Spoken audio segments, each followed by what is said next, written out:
Hey, this is Chris, keeping it real, facts over fear. How are you doing today? Hope you're having a good January. It's been a while since I've done I did a short one last week, but I didn't really say anything, so I thought we'd just kind of update the data just on the first page of the report. So, of course, we have our herd immunity chart. You can see that purple line is accelerating almost, well, not straight downward, but at a very steep slope, and that is reflective of the number of cases that we've been experiencing here in North Carolina. 58,000 reported cases in the past 7 days. It has tailed off a little bit in the last couple days, although this is early in the week. Monday, Tuesday, and Wednesday were a lot lighter than the end of last week. You can see that was a week ago. So we had 3 really heavy days, Thursday, Friday, and Saturday, and then Sunday was a little bit less, and now these last 3 days have been a lot lighter.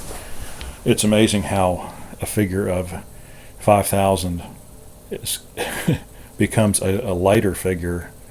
I remember, back when this all started, I didn't think we would get to 4,000 cases a day, and here we are, regularly going in the vicinity of 10,000 reported cases on the weekends. The deaths to confirmed case rate is just under 1%. You can see from this graph right here. Right here is about where we stop looking at the data because all that data has to be filled in by North Carolina Department of Health and Human Services, and so we don't. We go back about a week, and we can get the appropriate figure. So we're always. That's what's frustrating about this is we're always a week or two behind of what's actually happened. Things are happening today that we won't know about and we won't understand for about 2 more weeks. The deaths are about 55 per day, but given the high number of cases, that is not surprising.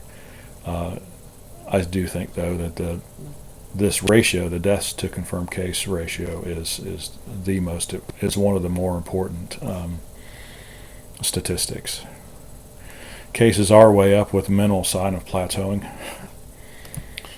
Remember, the red line on this graph is number of reported cases. So we've had, and on a 14-day rolling average, we just touched 8,000, and now it has come down to about 7,750 or something like that. And so we will see if this is the real peak or not. I've made several predictions in the past, and none of them have been worth much. So. I'm hesitant to make any more predictions, except with the herd immunity chart, which is now, let's see, it looks like about March 5th or 6th. We will see what this curve does. It's not very far away. Let me see. The vaccine distribution is slow. I did look on WRAL. Only 30,000 people in North Carolina have been fully vaccinated, which means they've had both rounds of shots, and about 200,000 have had the first dose. So that's not very many people out of 10.5 million. Most schools are closed again. Not a big surprise there, even though everybody says that children are not a vector for this virus. Obviously it was, and that had a lot to do with the spread of the virus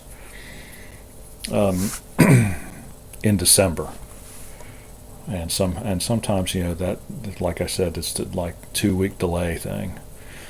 So the analysis has not changed really. The main drivers of this pandemic are: number 1, social mobility; number 2, indoor spaces; and number 3, masks. They provide a false sense of security because they don't work. If they did work at all, we would not see this red line up here at 8,000 on a 14-day rolling average. We wouldn't see it. It would be much, much lower. The fact of the matter is, and people, the argument always is, well, people aren't wearing their masks or they're not wearing them properly. I've got to tell you, where I live, everybody who's inside a building that does business, or any kind of building except for at home, they have a mask on.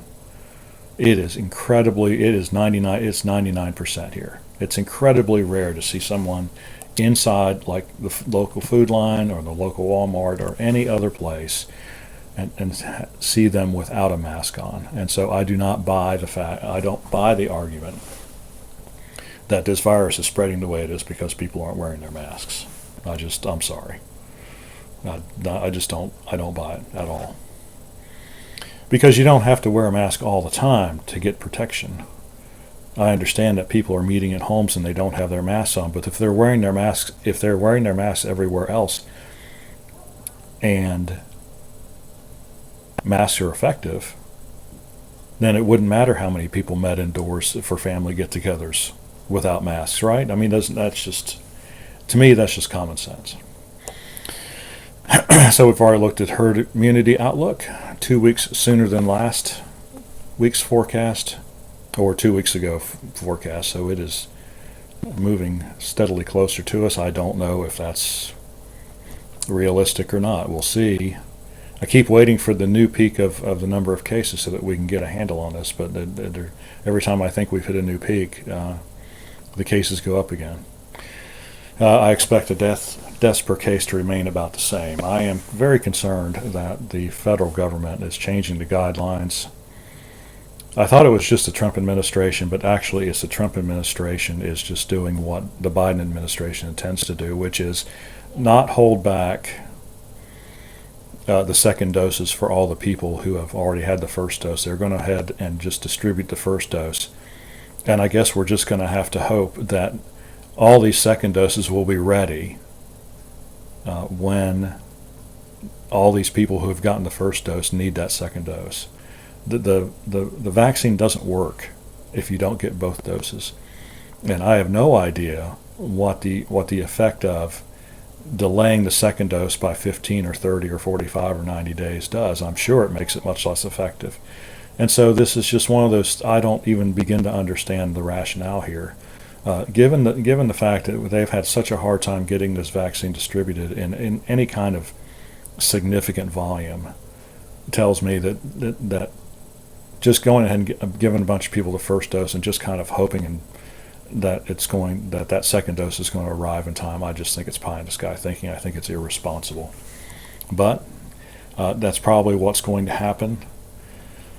And so we'll have to deal with the fallout of that as well. All right, that's my commentary for this week. If you have any questions or comments, leave them in the section below. Like and subscribe. We really appreciate it when you do. And we'll see you on the next fact-filled video.